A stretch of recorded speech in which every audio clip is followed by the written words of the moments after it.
Okay, good. Well, welcome. We are here in the Leadership Lounge. We're here in a different venue, and I'll explain why that is in a moment. So welcome to our guests. We're here in the Leadership Lounge, and I have with us here members of Dale Hall Primary School, and that's where we are, Dale Hall Primary School. And I have joining us today, we've got Jo Dedicoat, who's the head teacher, Vicky Morris, who's the acting deputy head. We've got Dawn Leeks here, who's the inclusion manager, and Roxanne Downs, who's the business manager here at the school. So thank you for joining me here today. Really glad that you could be with us. I wonder if you could just say very briefly, in a short phrase, what is it that you do? I've given you your titles, but what is it that you do? So Jo, if we start with you. Well, I'm a head teacher. I don't think we've got enough time for me to list everything that the head teacher does.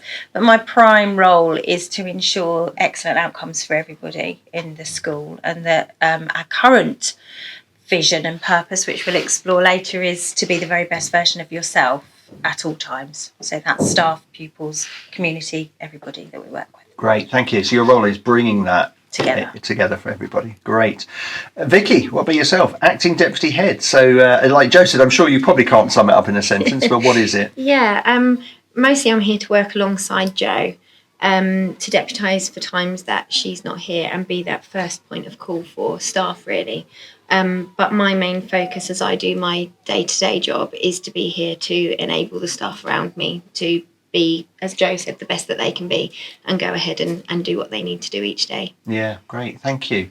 And then Dawn, what about you? Inclusion manager. People in schools might know what that is, but those listening from business or from charity sector might not know what that is. So what is it? So my main role is to look after the children in the school that have the additional needs. It might be both ends of the spectrum, so it could be the children who need the most help, but also the children that need the challenge to be able to fly. We also, I manage a team of people. They are my learning support assistants, so I manage them on a day-to-day basis. But also I make all the referrals. I liaise with all the multi-agencies. Parents, yeah, forgot them. Parents. It's a long list. So you've got a team that you oversee, Yes. but again, a lot of liaising with those around you and Yes, members of the absolutely. community. Great, thank you. And then Roxanne, we come to you, business manager. So can you sum your role up in a sentence? Well, I look after everything else under the direction of Jo that doesn't involve the education of children. So that's the site, finances, health and safety, and just maintaining the premises. Great. So all the things that then support the Yes. teaching and learning Yeah, that's going on, and definitely. you again have a team of people that you Yes. work with A to large team. enable that to happen. So Yeah. great. Thank you all four of you for joining us. So our topic today is, I think, one of the most important things as leaders, actually, which is to pull our team together and to create a good team. And a good working team can be incredibly powerful. But how do you do it? This is what we want to explore today. And most leaders want to know that secret, and you're going to reveal hopefully some of those secrets today. What are your top tips? What mistakes can they perhaps avoid? Because actually we learn from those mistakes. And what is it about making sure you get the right person for your team to fit? One of the teams that we've had the privilege of working with is actually your team at Dale Hall, and it's a team I know from the work we've done together is about a shared purpose. We'll explore that. Jo's more than hinted around that in the introduction as well. So we thought you would be ideal to really talk about our topic today, which is all around creating a team. So let's just start with a question directly linked to that. What is so good about the team at Dale Hall? So at some point you weren't part of Dale Hall, but you became part of it. So what made you want to join? And the other linked question is, what did Jo do to help you kind of understand what this team was all about and capture the excitement for it? So any thoughts there? What made you join?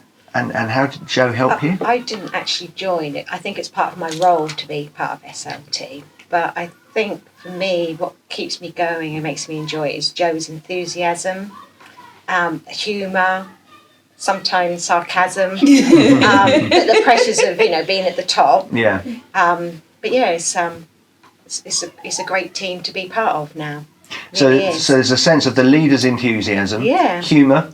A key part of that actually helped you to go, I want to engage and be part of this team. Yeah, and also I think it's knowing at the end of it, it's all about the children. All the energy is what can we do to make it better for the children. Yeah. And is that a purpose that you shared then? Yeah. Yeah. 100%. Yeah. Great. And I think that was only heightened by the COVID, not lockdowns and things like that.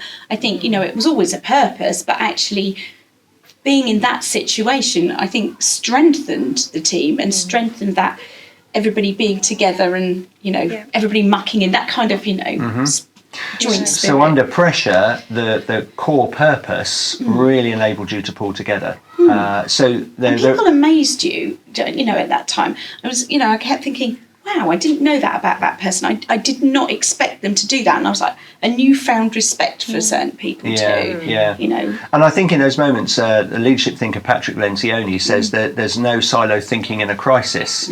Actually, people do pull together. And when that sense of vision was already strong for you as a team, it really helps to be the glue. Vicky, when you joined Dale Hall, what was it about it that was attractive? It wasn't just any old job, was it? No, a standout thing for me was the time that was invested in somebody that isn't yet a member of the team. So when I expressed an interest in applying for the job, Joe met with me, invited me to bring, I was a new mum at the time, invited me to bring my little boy with me. It didn't matter that he was there with me.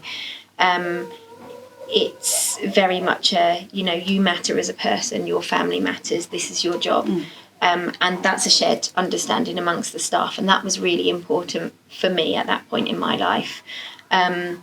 It wasn't just about having a tour around the school. We sat down together and we spent time getting to know a bit about each other as people and the journeys that we had been on in our careers. And that was before I'd even handed in an application form, and that had a lot of weighting for me. And that's something that I've seen continue since I've joined the school. So this week, for example, we're having an interview tomorrow. Last week we opened 2 or 3 slots every single day of the week to invite people to come in and see the school. And I think the time invested is a very, very big thing for me. Yeah, so that's really interesting for people listening as you're forming that team, the investment of the leader in potential people. And as I'm hearing this, I'm thinking there's you found the benefit of that, but I think Joe may find the benefit of that as well. Joe, what's your reason? Because Vicky's going, it was lovely, I felt valued, and I think that is an important part of it. But I think that for you, there probably was some benefits as well in that. Absolutely. I mean, when you set out your purpose and your vision, right from when you first become a teacher and you invest in an organisation, and we've all worked in different places, you can kind of you come towards a point where you know what's important. And for me, family is very important. And I like to be able to get people to talk about their family. I invest in people and I invest in the children. And we've always talked about the outcomes for pupils, but it's also the outcomes for the staff. And leadership is about growing your staff. So what growth, I do like to find out, because I want to see what growth they have within them. So Vicky, I remember very clearly when you came to the school and you sold me a vision of your ideal EYFS and what it would look like, and the outdoor area and the passion that you spoke with. And as soon as I see that, then I know that we've got a lot of things that we can come and align with and grow together. And connection is really important, really important, that we connect everybody together. So for me, you know that people are already aligned almost before you've appointed them. So that taking time to find out about the person allows you to find out where, like a Venn diagram, where you've got that intersection, where there's commonality. So you're feeling valued because Joe's giving you the time and sharing her vision, but equally Joe's getting benefit from that as leader because she's finding out about you, checking his alignment for the purpose as part of that process. So really key thing for our listeners is just this understanding, spend some time with the people, find about them as a whole person, find out where there's the alignment. If you've got a value like here of family, what is that for the person too, and you check alignment, and that's where you will get much stronger push and pull in that direction that you want to go in, isn't it? So I was reflecting on this idea of creating a strong team, thinking about Dale Hall, thinking about other teams that we've worked with, and For me, there are 5 P's. I like to alliterate a bit. You'll know from some of the work we've done. So purpose, we've covered that already, but we'll pull out a few other things around purpose. People to achieve it, so you need the right kind of people. Puzzle pieces, we've talked about that already, really, haven't we? That what do I bring, what do they bring, understanding the difference in the shape of each jigsaw piece, but how that comes together. Purposeful goals, so actually understanding the steps you're going to take towards getting there, and then the principles, the standards, the expectation. Again, you've pulled some of that already around the values that you kind of stand for. So just thinking about this purpose and creating vision, we've talked about that, Joe, already. We've touched on it. And that strong sense of purpose is a key part of some of the training we do around 5D leadership. Purpose is and direction is our first D. But how does that shape what you look for in your team? So, just recap with people again, what's the purpose of this school and how have you used that to think about people coming into your team as you've created team? I think because our purpose now is so strong and that hasn't wavered, and I don't think it's ever wavered from anybody we've ever appointed. They've always been the ones that have talked about, but it's for the children and it's the outcomes for the children. How we align is investing in people, like we said earlier on. Is finding out about them. What are your core vision? What's your core vision? What are your values? What do you want to achieve with the children at the end of the day? How will you cope with difficulties when they arise, because they always do.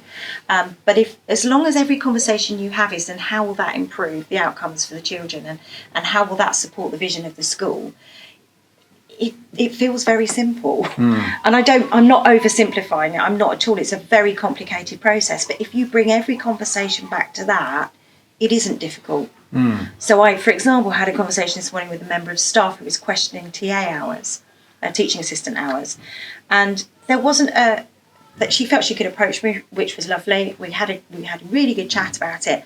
And I said, look, at the end of the day, as long as the children are getting the best deal out of what happens here, we can accommodate different people's needs and wants and whatever else, but the children have to have the best outcomes, and we have to meet on that line. So, and we're very strong with that now, and I think as soon as you align and you're strong and you keep along that line and you keep reminding everybody, leadership becomes a lot more simple for me. It's every conversation. So it almost acts as a filter. And you say bringing it back to that line, and this is what helps us decide whether things are a yes or a no, or whether it needs tweaking or developing. So when you guys joined the school team, how clear was the purpose made to you? So Joe's saying, this is quite clear for her, and it carries on through. When you joined, was that clear for you? Did you As in joining the SLT or joining the actual Well, school either team? in one sense. I think it starts with joining the school team, doesn't it? Yeah. Once you come into it, and then you join the SLT comes, well, it depends whether you're coming in at that level for your appointment. But yeah, it probably starts with when you join the actual school team. So it's a little bit different for me because both my children came here, and my son was in year 4 when I came to work for Joe, and my daughter had just left, because that would not have worked, would it? My daughter being in the same school as me. And this is my first year in SLT after a lot of badgering. I think we're being honest, aren't we? Yeah. And actually, for me, it was really hard because initially I could see why I should be, but didn't feel I had enough to give. And I think during those first coaching ones, and I head down, classic child with special needs, head down thinking, why am I here? Why am I here? I don't feel like I'm on the same level. So for me it was very strange. And coming in as a ex-parent, head of the PTA previously, all of those things, you kind of, I'm waiting for the teachers to judge me for coming in through a different route, if you see what I mean. So I think in terms of joining the SLT, I feel more, following the coaching, feel more empowered, but I also feel a lot more confident in, actually, I am right about that, or I can say that to that person, and I still struggle with that. And it always comes back to, why am I doing this? Why am I doing this? And often you will answer your own questions, Dawn, when you come to me, and you'll say, I've been thinking about this, and should I do X, Y, Z, and I'll say, well, how does that come back? How does that align with what we're trying to achieve here? Yeah, actually it does. Yeah, you're right. And then I'll just walk off. Yeah, so as we said, we're in a school. So we've just had the photocopier kick off in the room in the corner, printing. So for those who are listening on audio, that's what that noise was, if you picked that up. So what about for some of the others of you? We've heard here from Dawn that actually becoming part of the SLT, as a team, you helped her to see the jigsaw piece that she would bring to this. But what about this sense of purpose then when you joined the team? Was it made really clear to you that this is what we're all about? I think for me, I think it was an unsaid feeling that there was purpose. There really was. But I don't think we all realised that we shared the same purpose and values until we had the away day. Probably about 2 years ago now, isn't it, Joe? Where SLT all got together. Joe would have done some coaching at that point and wanted to share it with us, and actually coached us to develop our own values, beliefs, purpose. And that's when it really started. It was always there, but we never. It's like it's windy. Well, we never talk about it. It's just windy. Well, we do talk about the weather. So we never actually talked about, this is the purpose. But we do now. Like when we're having meetings, it's all about. Why are we doing it? What's the purpose? What's the value to the children? What's the outcome going to be? What I love about that story is there a sense that in some ways Jo pulling you together knew the type of people that she wanted, but it was this confirmation about what's our individual purpose, what's our overall purpose, bringing that together. You've described earlier on in the Leadership Lounge actually as a team, you said, it's in the last couple of years that we've really pulled this together, and that all comes back to then finding out about that clear purpose, isn't it? And then understanding that alignment too, which is what you're describing there, Roxanne, that we began to see, this is my purpose too. This is where we share, this is where we get that alignment as part of that. So one of the other things around purpose is that actually in most cases, people listening to this won't be creating a team from scratch. Some people get that privilege of just creating an organisation or a school or a team from scratch, but most people inherit team. So what about those perhaps who've come, who are part of the team that as a leader you may have inherited, both either as Jo as overall leader or you leading your teams, who perhaps don't share that initial purpose and vision? How do you work with people that don't immediately share the vision for what you've got and the purpose? Any thoughts on that? I would say I have learnt to share the why.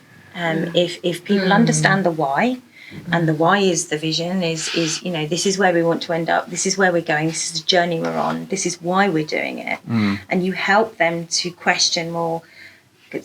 Lots of people will say, well, I don't want to do that, and they'll have their own reasons as to why they don't. If you can explain to them why it's important, they can tell you why they're worried. So it's the whys in every sense, and then you can say, well, how can we align with that? Because actually the end result is always going to be the best outcomes for the pupils. So we've got kind of and it's being relentless. I cannot understate that enough.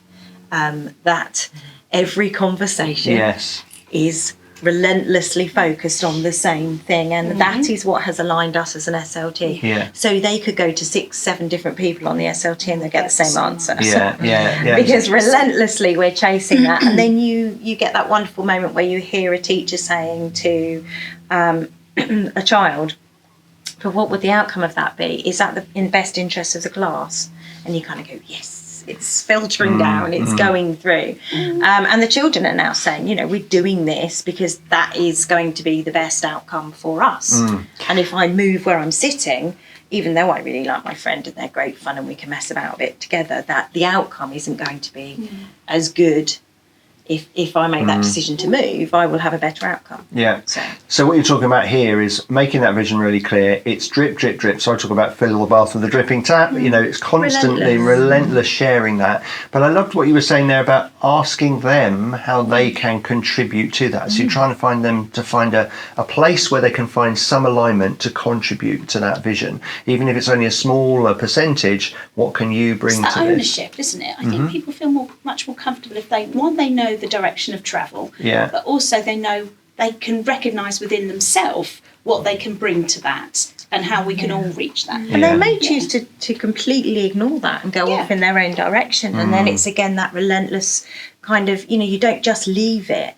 You will go and follow that up and say, I thought, we discussed this. And it's having that attention to detail. And if you're going to be the best version of yourself, then you can't just leave those things. And, Roxanne will demonstrate that with, we get new furniture, she checks it. If it doesn't go right, she'll follow it up. It's every single bit of a school you need to keep questioning, but is that going to be the best outcome? And then it becomes part of, like you say, the wind is blowing and you don't even notice it's there. It becomes part of the culture. I think in addition to that as well, it's kind of going back to what I said my purpose was earlier about that enabling. It's those people that haven't quite bought in yet to that purpose, is letting them know that they're not there alone, and that you're on a journey with them rather than it's being something you're doing to them.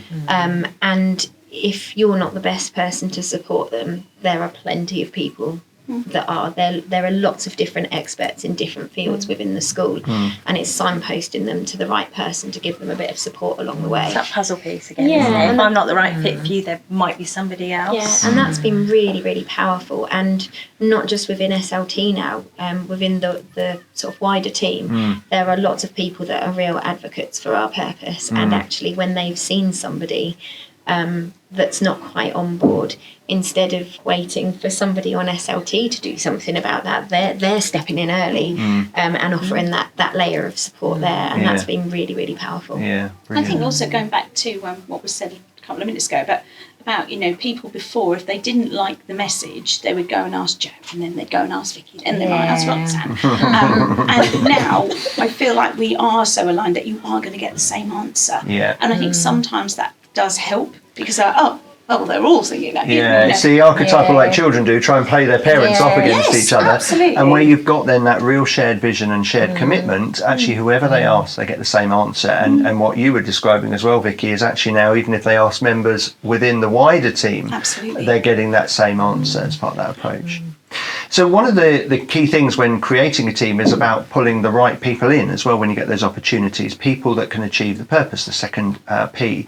And Patrick Lencioni, we mentioned his name earlier, great leadership thinker, talks about the right kind of people you want for your team need to be humble, hungry and smart. I still can't forgive him for not having a third H. But what he talks about there is humble, that it's not excessive about their own ego or their own status. Hungry, they want success for the organisation. It's not about themselves. And smart is the emotionally intelligent smartness, not the academic. So getting those right kind of people. So Jo, I wonder, what is it that you really look for in a team player then? Is it about those humble, hungry, smart, or is it one key thing you're really looking for when you're bringing people into the team? I think it is those three, 100%. I can't disagree with that at all, but also growth, the ability to grow. So having a mindset that isn't fixed, this is the way it should be and this is what I've always done. And I think, bringing coaching into this, when you've been coached, you understand that there's more than one way of looking at things and there's more than one way of approaching things. That's what I look for too. So the humble, hungry and smart, definitely. And emotional intelligence is about that, understanding that there are different ways.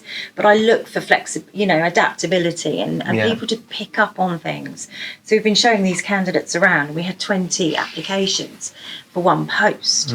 And you have to whittle it down. And I spent ages yesterday going, how do I get to this final 4? And I thought, why am I overcomplicating it? I know that we want the best outcomes for the pupils. So with that sort of almost vision in front of me, it was very easy to whittle it down to those people that wanted to tell me about what they wanted to achieve for the children and the whys. So... yeah, so it comes back to those key things. What about for others of you? You may...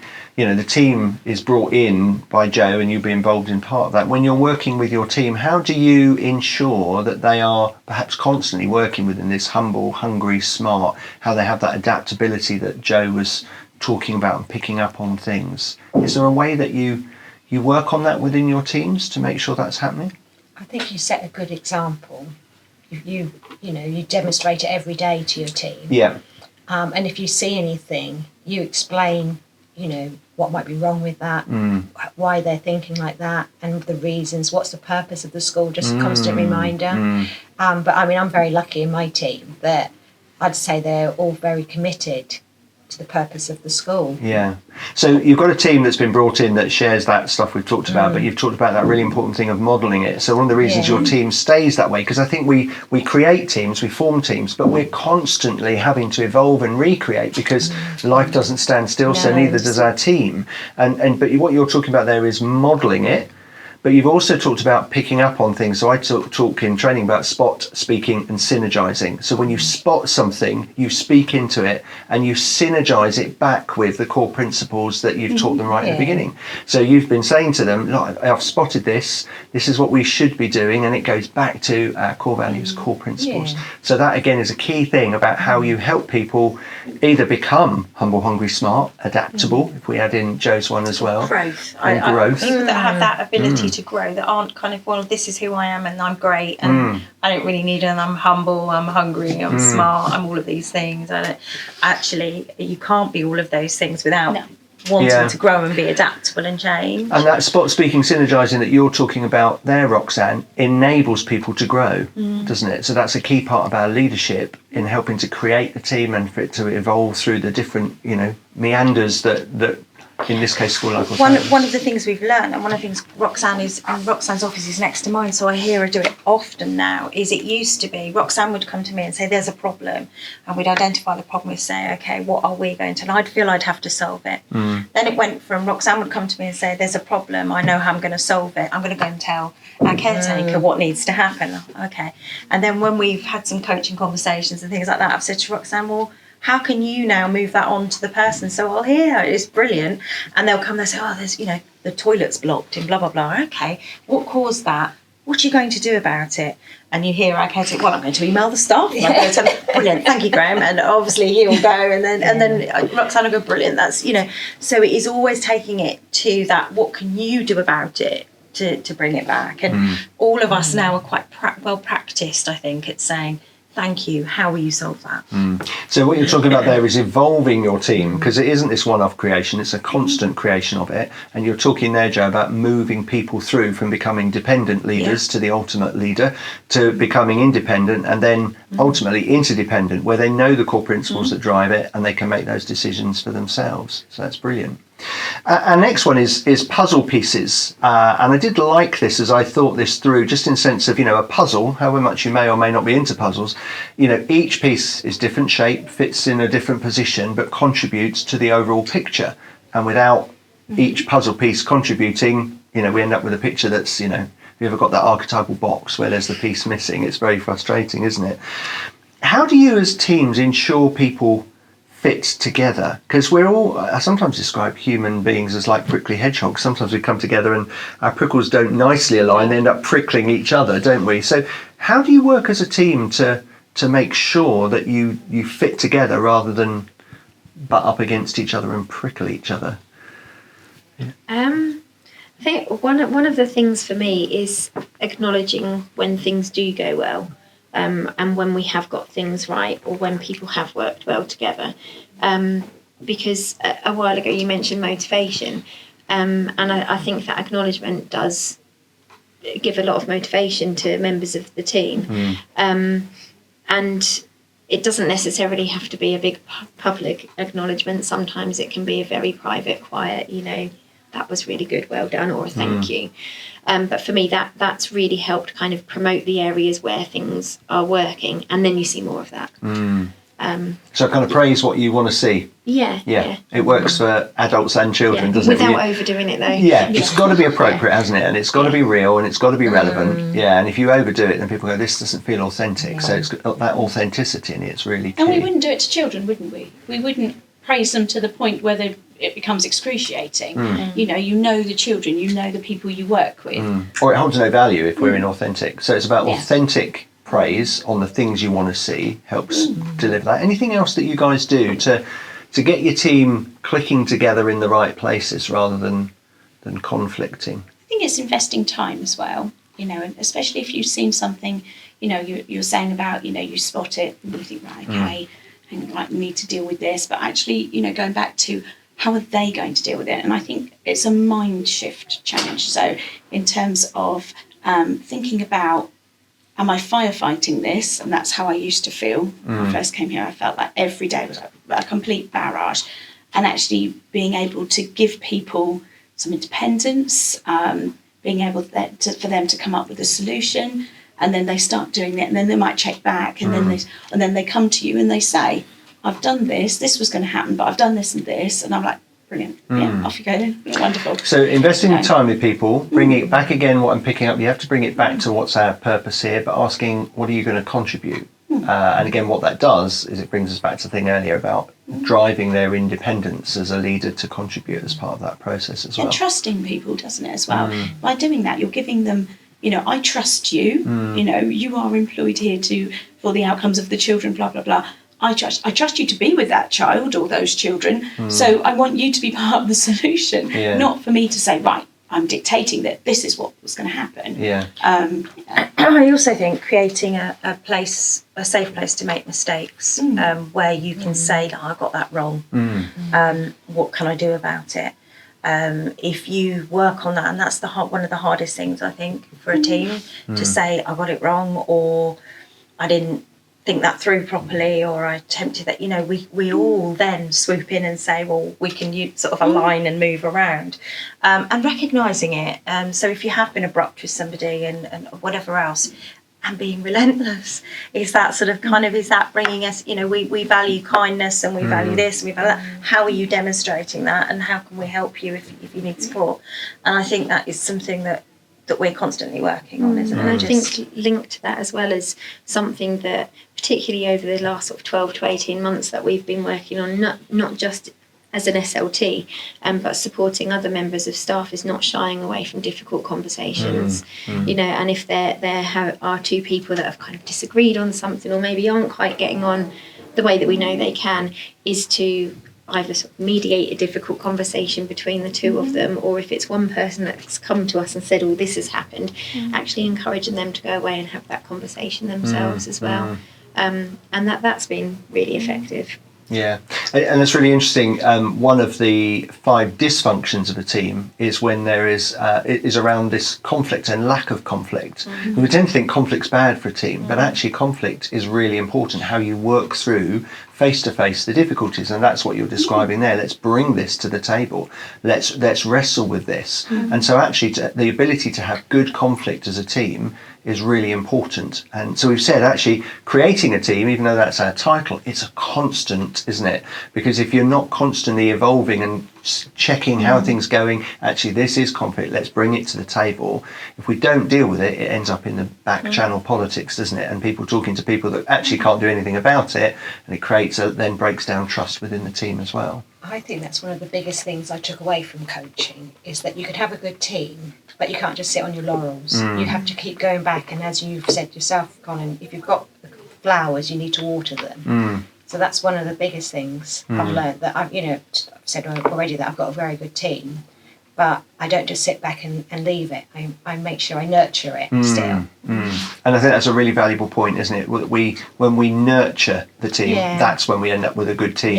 We'll have some good people that we brought in, but that doesn't mean that you'll automatically have a good team. It has to be nurtured. You have to spot the things that perhaps aren't, where there's conflict, bring it, work on it, and nurture, as you see, that team as part of that process.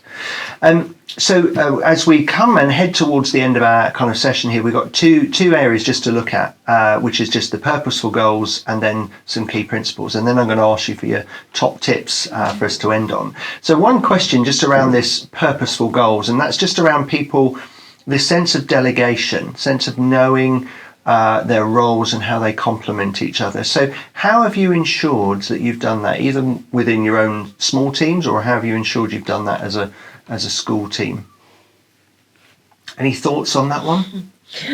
I suppose I took the lead on that, essentially, because I felt that although I felt I was very clear on lines of communication, it didn't always filter through that way. So I created very visual documents that are around the school now. So in the school that we use communal spaces. So who do you need to talk to? Who should you talk to first? What should that conversation be about? And have you gone through those channels? And I think it's so important to keep saying, have you spoken to your phase leader? Or have you come straight to me? Oh, no, I didn't speak to them. Okay, so perhaps go back and chat it through with them. Yeah, but they won't know. Well, they might know because we've had that conversation in SLT. So go back to it. And it's taken us 2-3 years to get to that point now where the phase leader attends all the SLTs, can solve all of those problems. Parents as well. So it comes, I think, from the top, really from me saying this is how it should be, but it also means that all of us have to then say, keep batting them back, keep pushing them back, to go through those proper lines. And now people are saying, oh, it's not that you don't care. I see why you want me to do that now, because you don't know that child really, do you? Because you're the assistant head and you work in Key Stage 1. Yeah. So it'd be better if this person in this aspect knew about it. And equally, you will then bring it to me if you feel it needs... So in terms of your structure, having really clear roles, really clear lines of communication, so that actually the teams that can really do something about it are connected in. So making sure those roles are really clear and that you then reinforce them. Yeah, otherwise it can very quickly deteriorate. And actually then you end up with one leader having to deal with everything and it exhausts that leader. So sharing that load of responsibility. And our last one is just around the principles or the standards. And so I guess the question I'll pull out for this one is kind of how do you make sure the standards of what you expect remain high when when you bring them into the team, but also how do you maintain that? How do you do that? It's going back to what Roxanne said though, isn't it? We need to water the flowers. We can't let them go dry. So it might be getting them together. We've tried all sorts of things in SEND. So we've had meetings, we've obviously they've had coaching as well. I followed up on all of my team after the coaching. What did they get out of it? How do they feel that would impact on their practice? All of those kind of things. But again, it's checking in with people, isn't it? Is there, somebody might say something like, oh, we've noticed they're not feeling great, or it's not really going very well. Yeah. Is there anything I can help you with? Checking in with that person, making sure, investing that time. Yeah. Because otherwise it gets away from you. And it's much harder to stop once it's got like this. It's all about narrowing that gap. We talk about it all the time for children, but actually we need it for adults as well. So get the standards clear in the first place, make sure we know it as a leadership team, and then help people to understand those. You've talked about coaching and then checking in on them so that actually the gap doesn't get too far, that they've moved so far away from that standard it's much harder for them to work their way back. It's about being visible as a leader as well, not being hidden away in an office, actually getting out into the school, because those standards, we know that we're going to uphold that as SLT. But if we're hidden away in an office, we don't know what's going on in the Year 5 classroom on a Thursday morning or in reception on a Friday afternoon. So actually being around the school and being visible by the staff and the children kind of helps maintain those high standards as well. That presence just helps. Not forgetting the importance of pupil voice as well. Well, I was just about to say, when you look at a school as a business, which I never like to do, but we're looking at outcomes for pupils. We want them to be the best outcomes for the pupils, and the only way you can check that is by talking to the pupils. Are we achieving the best thing here? What does it look like for you? Are we getting it right? Because they're the end product. So we do that all of the time. And we wrote our behaviour policy with the pupils the other day, and they brought some very different spins on it that I hadn't realised or even thought about. So it's always involving every single stakeholder in on all of those conversations. And following it up as well, I think. I think we've said that a lot, haven't we? Being relentless, following it up, checking that they understood with the children as well. If we've said that we're going to do something, we will do it. We'll do it, and we follow it up. It's confidence in the people that you're working with as well. They need to have confidence that SLT will carry these things through, and that their voice is being heard. The teachers, your community, your parents, your governors, everyone is represented. I love what you're talking about there, because obviously it goes back to your purpose about children is at the core of your purpose, and you're going back to the children to say, actually, how are our standards coming through? So yes, you can touch base with the staff and check in with them, but it's actually saying to the children, how are you finding this? How are you experiencing it? For those outside of education, it would be the same principle. Who is it you're there to serve? Are you going back to them and checking? You might merrily be thinking you're doing a fine job, but your customers, in the case of it's a business, can tell you. If it's a charity, those that you're serving, what are they giving you that feedback for? And don't just ask the ones that answer all the time. That's the other thing. So when I do parent surveys, I will look at it and I'll say if 50% of parents have answered, what's happening with the other 50? How can I reach them? Because actually they might well be happy, but probably a small percentage of them won't be and just won't feel safe to bring it up or to whatever else. And so it's those follow-up phone calls or the follow-up the conversation with them. Great. Guys, thank you ever so much for being part of the Leadership Lounge today and exploring creating team. We always end with our top tip around team and creating team. So Jo, I'm going to start with you. When you create team, and we've talked about this as a constant recreation as well, what's your top tip? And then I'm going to ask the others as well. So what's your top tip for our listeners? My top tip would definitely be invest in the person that you're employing, that you're creating, that you're bringing into the team. Know them well. If you know their strengths and you also know where they need to improve, you can support them to do that. You can also slot them in, you know the right piece of the puzzle to put with whom. Invest your time, invest yourself, get to know those people, because ultimately they're the ones that are going out and selling your vision and your values to everybody else. Great. Thank you, Jo. Roxanne, I'm going to move to you. You're probably going, why didn't you ask the others next? I was more thinking time. I think mine is the bit about the watering the flowers, that, if you don't inherit a good team, you pick a good team. But, you need to remember that they need to be nurtured. Like you said, Vicky, also praised. But then at the same time, you mustn't be afraid if there are real issues, addressing those, to let the team know that, it's all the same shared vision and the same is expected of all of us. We've all got to do our part. It's not down to just one or two of you and the others are slacking in the background. It's everybody involved. And luckily our culture is very much like that already. But, you can't sit still, can you? Lovely. Thank you. I'm going to move to you next. Oh no! Yes, because maybe because you said, good, it's Roxanne. So what is it for you, Dawn? So what is it for me? So it's that consistency of vision. And I think it's keeping that bottom line. Because actually at the end of the day, everything all of us do is about the children and that improving their outcomes. So whether it's transition, whether it's how we present ourselves in the playground, how we talk to parents, how we answer our messages, it's that whole thing. And those expectations, I have those expectations of everybody, and we do revisit them a lot. And I think that's my top tip, is have people with you that respect those expectations. Brilliant. Okay. Thank you. Oh, you forgot brilliant. Vicky, what about you? Mine is remaining true to yourself within that, and you have a shared purpose and these shared values and a vision, but you still have to be you within that team, and you have to allow your team to be themselves as well.